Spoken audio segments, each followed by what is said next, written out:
नमस्कार बच्चों, मंजुल career point से मैं संजय सर आप सभी का तहे दिल से स्वागत और अभिनंदन करता हूं। बच्चों, आप लोगों को पता ही है कि हमारा मंजुल करियर पॉइंट आप लोगों के लिए आईटीआई की सभी टेस्ट के क्रैश कोर्स लेकर के आ चुका है और मैं संजय सर आपके लिए कोपा टेट का क्रैश कोर्स लेकर आया हुआ हूं ना। इसमें हम क्वेश्चंस के माध्यम से अपना सारा सिलेबस कवर कर रहे हैं। आप लोगों को मैंने बताया था कि हम लोग जावा लैंग्वेज की 2 क्लासें लेंगे। कितनी क्लासें भाई? हम लोग जावा लैंग्वेज की बच्चों 2 क्लासें लेंगे ना।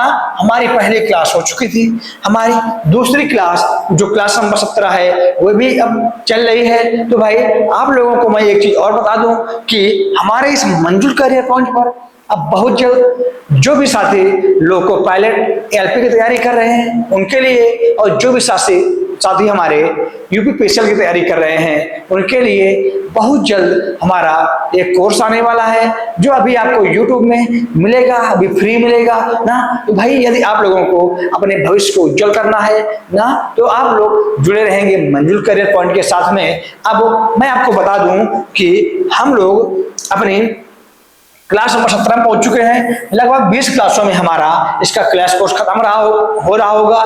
इसके बाद में एम्प्लॉयबिलिटी स्किल्स में जितने भी कंप्यूटर के क्वेश्चन आते हैं उनकी क्लासें आपको मैं दूंगा, 4-5 क्लासें। इसके बाद में आपके एग्जाम से पहले आपकी एक महामैराथन आएगी जो 5 से 6 घंटे की होगी और वह क्या कर रही होगी कि सारे क्वेश्चनों का एक साथ रिवीजन करा रही होगी। तो आप लोगों को भाई परेशान नहीं होना है। यदि आप लोग जुड़ गए हैं मंजुल करियर पॉइंट के साथ में तो आप लोग जुड़े रहें। चले हम लोग अपना पहला क्वेश्चन ना, बेहद शानदार क्वेश्चन है और हाँ, पहला क्वेश्चन देखिए कोई भागेगा नहीं। क्वेश्चन एकदम आसान कर दूंगा मैं, केवल आप लोग देखते रहे ना। क्वेश्चन हमारा बच्चों कोडिंग से है, क्वेश्चन हमारा कोडिंग से है। इसको हम स्टेप बाय स्टेप तोड़ते हुए पढ़ेंगे आएंगे। हमारा क्वेश्चन क्या कहता है कि इस प्रोग्राम का आउटपुट क्या होगा।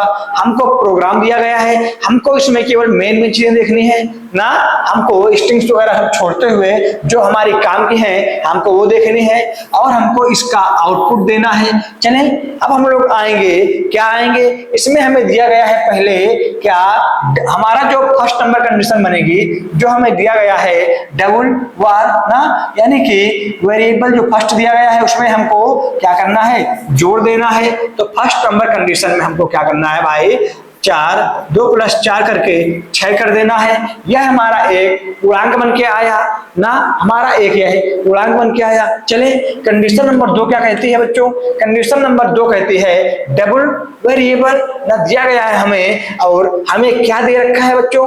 हमको दे रखा है कंडीशन नंबर 2 में VAR यानी वेरिएबल हमारा जो फर्स्ट है भागित हमको दे रखा है 4। अब हमारा भाई साहब पहले से क्या आया था, हमारा 6 आया था। क्यों भाई? हमारा जो वेरिएबल था 6 आया था, 6 भागित 4 हमारा हो जाएगा। तो हमें क्या प्राप्त होगा? हमें प्राप्त होगा 1.5। चलें अब हम अपनी अगली कंडीशन देखेंगे। अगली कंडीशन देखेंगे क्योंकि हमें दूसरा तो इसमें कहीं दिया नहीं गया है। हाँ चलें, अच्छा दूसरा हमें दिया गया है। चले तीसरी कंडीशन हमारी क्या बनेगी भाई? तीसरी कंडीशन हमारी क्या बनेगी? हमारी बनेगी बच्चों क्या है कंडीशन, इंटीजर ना, इंटीजर हमें दे रखा है वेरिएबल 3 जो हमारा तीसरी कंडीशन है। ये भी हमारी 6 आ रही है बच्चों, हमारी 6 आ रही है। चौथी कंडीशन हमारी फिर से इंटीजर में दे रखी है और क्या दे रखी है? दे रखी है कि इंटीजर वेरिएबल फोल जो होगा ये वेरिएबल जो हमारा 3 है, वेरिएबल जो हमारा 3 है 3 भागे 4। चले कोई बात नहीं भाई, हमें इसमें क्या करना है? इसमें हमें करना है कि हमारा जो 3 था ये भी इंटीजर में था। जब हमारा ये कटेगा हमारा 6 भागित 4 बटेगा 1.5। लेकिन जब हमारा क्या होता है बच्चों, 2 इंटीजर बार बार आ जाए तो हमारा जो शेषफल होता है वह हमारा ऑटोमेटिक क्या हट जाएगा ना, दशमलव हमारा जो शेषफल देगा यह हमारा हट जाएगा। तो जो हमारा अच्छा इसका हमारा पूर्णांक संख्या आएगी क्योंकि हमारी इंटीजर पूछ रहा है ना, और शेषफल हमारा हट जाएगा। तो पूर्णांक संख्या हमारी 1 है, क्योंकि इंटीजर केवल पूछ रहा है। आपको गौर करना है, इंटीजर केवल पूछ रहा है, तो हमें इसमें चारों कंडीशन का दे दिया गया है। अब निकालना क्या है, वेरिएबल टू क्या आया बच्चों 1.5, इंटीजर तो कहीं था नहीं, तो ये सेम आएगा। हमें इसकी जगह में हमारा स्पेस रहता है, क्या रहता है, स्पेस रहता है। आगे +4 का 1 आएगा, जहां पर 1.5 स्पेस 1 आएगा वही सही होगा। तो हमारा केवल बच रहा है एक, केवल हमारा सी में आ रहा है। क्यों भाई, केवल हमारा सी में आ रहा है, तो हमारा सी नंबर सही हो जाएगा। देखिए आप लोगों को बड़े क्वेश्चन देख करके परेशान नहीं होना है ना, हो सकता है बेहद आसान हो, जैसे यह क्वेश्चन मैंने आप लोगों के लिए एकदम आसान कर दिया, स्टेप बाय स्टेप तोड़ करके चले। देखिए बाकी इसमें शब्द बहुत सारे आएंगे, बाकी इसमें चीजें बहुत सारी आएंगी, लेकिन हमें केवल स्मार्ट तरीके से पढ़ना है। ज्यादा अगर आप दिमाग लगाएंगे फालतू परेशान हो जाएंगे। जो मैं बता रहा हूं वैसे ही कर लें। किसी वस्तु के बारे में जानकारी प्राप्त करने के लिए किस विधि का प्रयोग किया जाता है, भाई यह क्वेश्चन मैं आपको पहले भी एक बार बता चुका हूं कि जब हमें किसी वस्तु के बारे में जानकारी प्राप्त करनी होती है तो हम एसेसर मेथड का प्रयोग करते हैं। यह मैं आपको पहले भी बता चुका हूं भाई। अच्छा, स्ट्रिंग मेथड का क्यों करते हैं, इसका करते हैं जो हमारे टेस्ट होते हैं ना, टेस्ट डेटा के बदल या बदलाव करने के लिए ना, टेस्ट डेटा में जो हमारा टेस्ट डेटा होता है ना, जो हमारा डेटा होता है उसमें बदलाव या हेर फेर के लिए चलें। अगला हमारा जो क्लास होता है यह है, अच्छा बता दूं मैं आपको, हमारा ऑब्जेक्ट करके कोई क्लास नहीं होता है, ठीक है। और हमारी यह जो क्लास होती है, क्लास मेथड, यह किसी ऑब्जेक्ट को नहीं पूरी क्लास को दिखाता है, इसीलिए यहां से हमारा ऑब्जेक्ट करके गलत हो रहा होगा ना। चलें भाई, कोई दिक्कत नहीं, चलें आगे हम आते हैं हमारा। अच्छा, इसका हमारा बच्चों हमारा डी सही हो गया। चलें हमारा अगला क्वेश्चन क्या कहता है। देखिए क्वेश्चन थोड़ा टफ होंगे ना, थोड़ा हम लोग इनको टाइम लेके करेंगे, लेकिन आप लोगों को परेशान नहीं होना है। हमारा अगला क्वेश्चन क्या कहता है, कहता है कि दिए गए कोड का आउटपुट क्या होगा। जो हमारा कोड है इसका आउटपुट क्या होगा ना, जो हमें सब चीजें दे रखी हैं हमें इस पे बात करना है ना। चलें भाई आगे आ जाए हम। इसको हम पहले पढ़ते हैं क्लास मेन पब्लिक ना, तो हम पढ़ते हैं स्ट्रिंग्स आर्गुमेंट INT, हमारा ये भी सही है। चले आगे हम आएंगे, जो हमको इंटीजर दे रखा है इंटीजर t, लेकिन बाद में हमें इसका कहीं पर कोई मान नहीं दे रखा है। भाई जब तक हमें इसका मान नहीं देगा ना, तो हम लोग कोई वेरिएबल कैसे करा पाएंगे ना। इंटीजर t वेरिएबल तो बना दिया ना, इसको तो इन्होंने वेरिएबल बना दिया, लेकिन इसकी कोई वैल्यू नहीं दी है ना, लेकिन इसकी कोई वैल्यू नहीं डाली ना, तो भाई इसके हमको कोई ना कोई वैल्यू देनी पड़ती, चाहे हम t बराबर 0 ना, t बराबर हम क्या करते, t बराबर हम करते 5 में, हमको कोई ना कोई इसकी तो वैल्यू देनी ही पड़ती, हमको कोई ना कोई वैल्यू देनी पड़ती है। जब हमने कोई वैल्यू नहीं दिया है, इसका मतलब होगा कि जो हमारा यह कोड है यह हमारा रन नहीं करेगा, हमारा इसमें कंपाइलर एरर है, क्योंकि हमको कोई ना कोई वैल्यू इसमें दी जानी चाहिए थी। चलें कोई बात नहीं, आगे आ जाए। हमारा अगला क्वेश्चन कहता है कौन सी विधि स्वचालित स्वरूपित संख्याओं के साथ आउटपुट प्रिंट करती है, यानी इनमें से हमारी कौन सी विधि है जो फॉर्मेटिंग नंबर्स के साथ में क्या करती है, आउटपुट को क्या प्रिंट करती है। तो मैं आपको बता दूं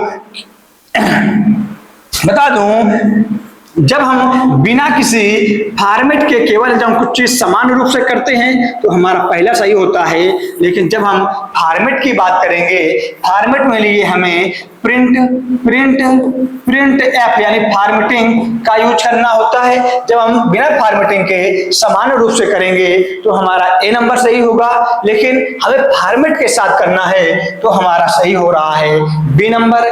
कोई बात नहीं, हम लोग आगे आते हैं। हमारा अगला क्वेश्चन कहता है जावा में कौन सा लूप स्टेटमेंट किसी टारगेट स्टेटमेंट को बार बार निष्पादित करता है, यानी कौन सा लूप स्टेटमेंट है जो किसी टारगेट स्टेटमेंट को बार बार निष्पादित करता है। मैं आपको बता दूं, ऐसे लूप को हम बोलते हैं व्हाइल लूप। क्या बोलते हैं?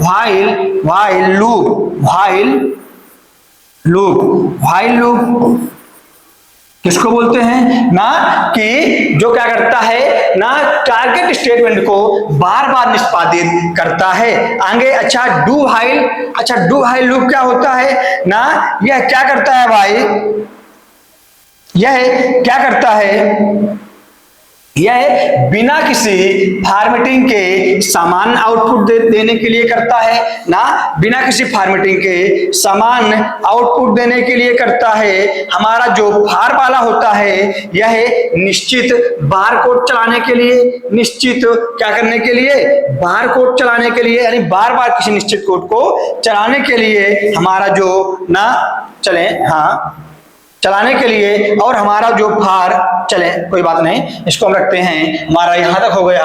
तो इस हिसाब से हमारा ऑप्शन नंबर ए सही होगा, इस हिसाब से हमारा ऑप्शन नंबर ए सही होगा ना भाई। आप लोग कमेंट करते रहेंगे। अगला हमारा क्वेश्चन आया है कौन सा कथन लूप को तुरंत लूप के अगले पुनरावृत्ति पर ले जाता है। कौन सा कथन लूप को तुरंत लूप के अगले पुनरावृत्ति पर ले जाने का कारण बनता है, यानी जो उसको आगे ले जाने का काम करता है, जो उसको चलाता रहे, उसको हम बोलते हैं कंटिन्यू। क्या बोलते हैं भाई? उसको हम बोलते हैं कंटिन्यू लूप। क्या बोलते हैं भाई? उसको हम बोलते हैं कंटिन्यू लूप। अच्छा आप लोग एक चीज और समझ लें, ब्रेक क्या होता है? ब्रेक किसी भी चीज को पूरी तरह बंद करने के लिए होता है, पूरी तरह बंद करता है ना। और एग्जिट यह मेरा किसी लूप को करता है, और एग्जिट हमारा किसी पूरे प्रोग्राम को बंद करता है, प्रोग्राम को बंद करने का काम करता है। इसका हमारा राइट आंसर होगा कंटिन्यू। आप लोग क्वेश्चन ध्यान से पढ़ेंगे, आंसर को देखते हुए चलेंगे। आगे आया जावा में फ्लो कंट्रोल स्टेटमेंट कौन सा है ना। अब भाई हमारा अगला क्वेश्चन क्या है कि हमारा जो जावा होता है उसमें फ्लो कंट्रोल जो स्टेटमेंट होता है वह कौन सा होता है। अच्छा मैं आपको दो चीज बता दूं, जो हमारा मैकेट होगा, जो हमारा फील्ड होगा, यह क्लास के हिस्से ही नहीं होते हैं भाई ना। और इसमें बात कर रहा है जावा क्लास में फ्लो कंट्रोल का, ये हमारे क्लास के हिस्से नहीं होते हैं। चले हिस्से, सॉरी, ये हमारे भाई क्लास के हिस्से होते हैं, क्लास के हिस्से होते हैं ना, मैंने मिस्टेक कर दिया, क्लास के हिस्से होते हैं। लेकिन फ्लो कंट्रोल सेगमेंट का हिस्सा केवल हमारा कंटिन्यू होता है। क्या होता है? कंटिन्यू क्या करता है? जावा में फ्लो कंट्रोल स्टेटमेंट करता है ना। फ्लो कंट्रोल का स्टेटमेंट कौन करता है? जावा करता है। अगला हमारा क्वेश्चन आएगा जावा में डिफॉल्ट, पब्लिक, प्रोटेक्टेड, प्राइवेट का क्या अर्थ है। जावा जो हमारा है उसमें पब्लिक, प्रोटेक्टेड, प्राइवेट और डिफॉल्ट का क्या अर्थ है, ये आपको बताना है। इट इज ए वेरिएबल, नहीं भाई वेरिएबल नहीं है, नॉन एसेसर, ये भाई सब हमारे क्या हैं? एसेस मॉडिफायर हैं। क्या है? एसेस मॉडिफायर, यानी कि कौन सी चीज हमें पब्लिक को देनी है, कौन सी चीज हमें प्रोटेक्ट रखनी है, कौन सी हमें प्राइवेट करनी है, ये उनके एसेस को ही तो बताता है। कौन सी चीज हमें बाय डिफॉल्ट रखनी है। चलें तो इसका हमारा सही हो जाएगा। अच्छा कांस्टेंट मानी स्थिर चीजें होती है ना, लेकिन इसका हमारा सी नंबर सही होगा। आगे आएंगे हम, बोल रहा है जावा में की, मैंने बताया था आपको जब कहीं पर की आएगा तो हमको इस्तेमाल लेना है लगभग ना, पैकेज को परिभाषित करता है। जो हमारा पैकेज है इसमें क्या की को कौन परिभाषित करता है, आप लोगों को यह बताना है। क्या बताना है भाई? कि हमारा जो पैकेज है वह किसको करता है। चलें कोई बात नहीं, हम इसको हम देख लेते हैं। इसको हम देख लेते हैं। हमारा अगला क्वेश्चन क्या कहता है ना। अच्छा, इसमें पहली बात तो शॉर्ट फॉर्म हम यूज नहीं करेंगे, हमारा कैपिटल है गलत हो जाएगा, स्मॉल वाला हमारा सही होगा। एकदम आसान क्वेश्चन है ना, बहुत छोटा सा क्वेश्चन है ना।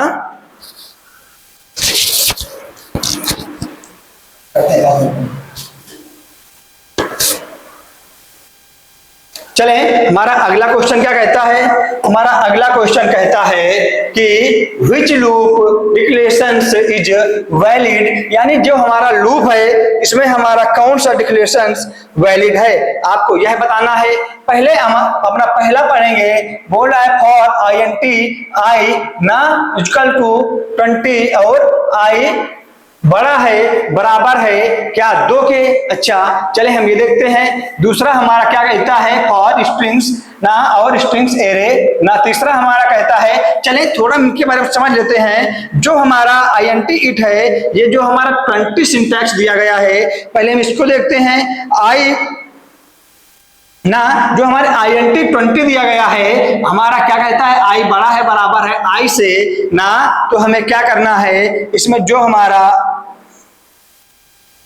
आई कीवर्ड है ना, सॉरी इसको हम लोग अभी छोड़ते हैं, पहले देखते हैं सही हमारा ऑप्शन कौन सा होगा। पहले हम ये देख लेते हैं हमारा अगला क्या है। हमारा है अगला फॉर ना फॉर स्ट्रिंग्स, चले ना दूसरा तीसरा। अच्छा, हम देखते हैं इसमें हमारा तीसरा क्या कहता है। देखिए ये क्वेश्चन मुझे थोड़ा कोडिंग का कहीं से मिस्टेक लग रहा है ना, डिक्लेरेशंस। चलें इस क्वेश्चन को हम कभी भी अगली क्लास में ले लेंगे ना, इसको हम आपको सही से समझा देंगे क्योंकि ऐसे ये आपकी समझ से बाहर है ना। चलें इसको हम अभी रखते हैं आगे के लिए, आगे आते हैं। आगे हमारा अगला क्वेश्चन कहता है ऑब्जेक्ट क्लास की इनमें से कौन सी विधि रन टाइम पर किसी ऑब्जेक्ट की क्लास प्राप्त करने के लिए उपयोग की जाती है। क्या क्वेश्चन कहता है, ऑब्जेक्ट क्लास की ना which method of object class is use to obtain class of an object run time. Object class की इनमें से कौन सी रन टाइम पर किसी ऑब्जेक्ट क्लास को करने के लिए उपयोग की जाती है। मैं आपको बता दूं कि भाई साहब यह हमारी केवल की जाती है ना ऑब्जेक्ट गेट क्लास। कौन सी ऑब्जेक्ट गेट क्लास ना, आपको यह याद रखना है कि हमारी जो ऑब्जेक्ट गेट क्लास होगी हमारा यही सही होगा, बाकी हमारा इसमें से सारे ऑप्शन गलत होंगे। चलें आगे आएंगे हम लोग जावा में इंटरफेस में क्या शामिल है। हमारा अगला क्वेश्चन आया, जो हमारा जावा में इंटरफेस होता है उसमें क्या शामिल होता है ना, मेथड डिक्लेरेशंस एंड डेफिनेशंस। देखिए हमारा इसमें दो में से कोई एक चीज ही शामिल होती है, तो हम पहले इसको करेंगे। दूसरी बात, मेथड नाम नहीं होता है भाई, मेथड डिफिनेशन नहीं, हमारा इसमें होता है मेथड डिक्लेरेशंस। यह क्या करता है, यह नाम रिटर्न टाइप और पैरामीटर ना की विधि है ना।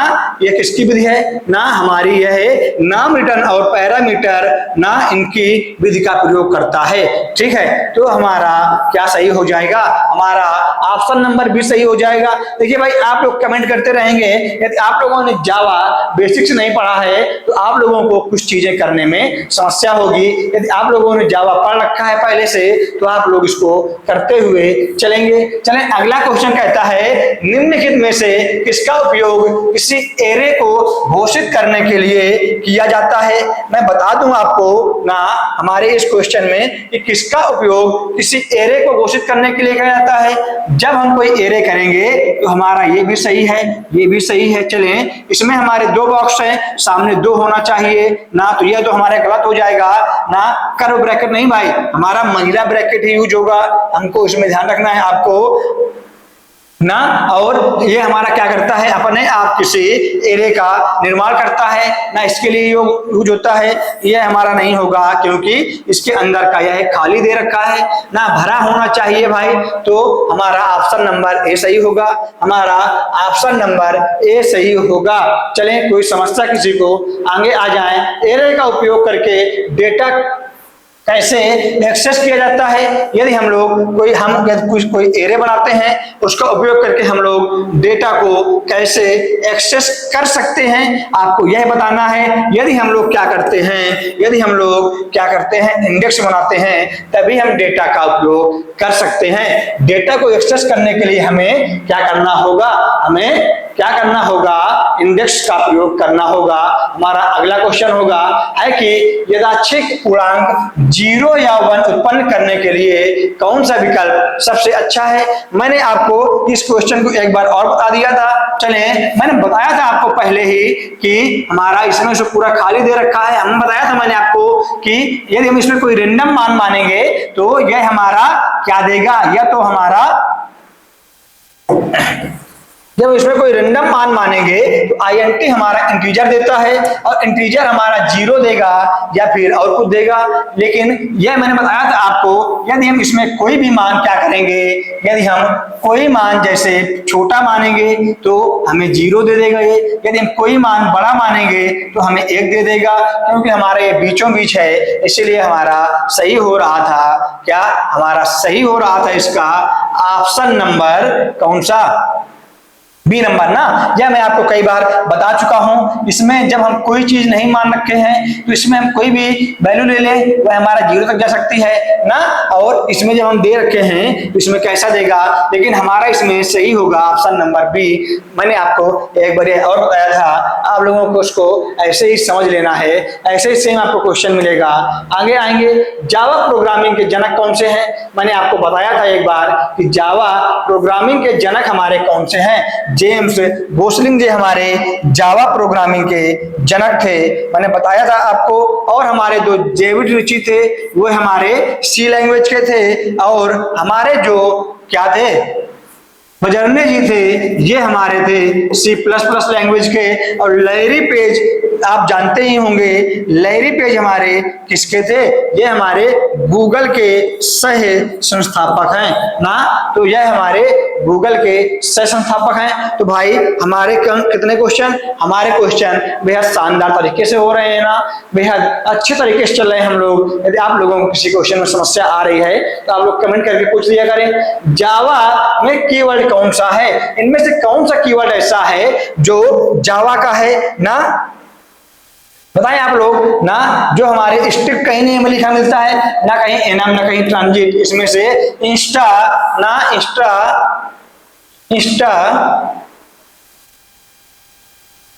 एंस आप ना आप हमें मिलता है। अच्छा, इसका प्रयोग क्यों होता है, छोटे अक्षरों में लिखने के लिए होता है। छोटे अक्षरों में लिखा जाता है। इसके प्रयोग से छोटे अक्षरों में लिखा जाता है। तो आपको यह याद रखना है कि हमारा ऑप्शन नंबर इसका भी सही होगा।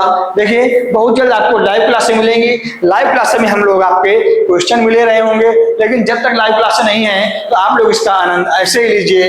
कैरेक्टर का क्रम क्या होता है, मैं आपको यह क्वेश्चन कई बार बता चुका हूं कि किसी कैरेक्टर के क्रम को हम लोग क्या बोलते हैं, स्ट्रिंग बोलते हैं। जब केवल लेटर की बात करें तो उसको हम लोग बोलते हैं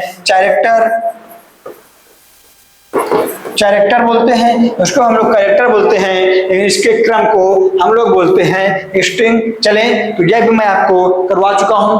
आगे आगे हमारा क्वेश्चन फिर से आया, बोल रहा है कि वेरिएबल ए को प्रिंट करने के लिए वैध डेटा प्रकार क्या होगा ना। जो हमारा वेरिएबल ए है उसको प्रिंट करने के लिए वैध डेटा प्रकार आपको दे रखा है हेलो वर्ल्ड ना स्विच ए ना। जब आपको हम स्विच की बात करेंगे तो मैं बता दूं आपको, जब कहीं स्विच मिले और आपसे डेटा प्रकार पूछा जाए तो हम लोग कितने 4 डेटा प्रकारों का यूज करते हैं। 4 डेटा प्रकारों का यूज करते हैं। एक तो हमारा होता है बाइट, एक तो हमारा होता है बाइट, एक हमारा होता है लॉन्ग, एक हमारा होता है शॉर्ट और एक हमारा होता है INT इंटीजर ना। तो हम इन 4 डेटा प्रकारों का यूज करते हैं, आपको इसको याद रखना है। चले, कोई बात नहीं। आगे आए, आगे हमारा क्वेश्चन क्या कहता है, कहता है निम्नलिखित में से किस मॉड्यूल ऑपरेशन को लागू किया जाता है, यानी इनमें से हमारा कौन सा ऐसा मॉड्यूल ऑपरेशन है जिसको लागू किया जाता है। यदि हमारा कहीं पर ये दे रखा है, इसका मतलब होता है शेष फल, और किसी भी चीज का शेष फल आएगा हमेशा किसमें आएगा, हमेशा बताएं आप लोग किसमें आएगा भाई, किसी भी चीज का हमारा शेष फल आए वह भाई हमेशा ही आएगा किसमें, हमेशा आएगा एक पूर्णांक के रूप में। आप लोग 10 में 3 का भाग चेक कर लें, शेष हमारा बचेगा 1 आएगा भाई। दशमलव कहीं तो आया नहीं, दशमलव होता तो 14 होता ना। चले हमारा यही, इसी को हम बोलते हैं इंटीजर पूर्णांक ना।